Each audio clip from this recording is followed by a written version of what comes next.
Dnes si otvoríme plátno ako ten, ktorý píše smutné listy premiérovi.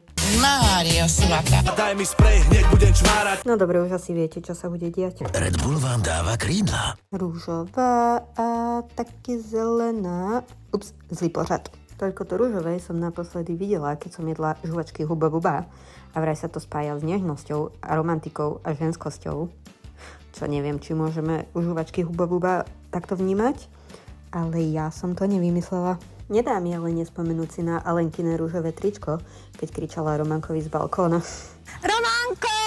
Ale vráťme sa späť k lotuskám, no nie k tým, čo si dáš ku káve. Môj spln sa senil. Senil by sa, až keby mám spoluprácu s Legom. Z rooftopom už mám. Pozor, letí molotov! Lotusky som opravila a môžete si ich kúpiť. Vo výplatnom termíne za kalendárny mesiac mája a vo výplatný termín decembrový. A v hoci ktorom inom termíni, lebo sú na predaj. Ahoj!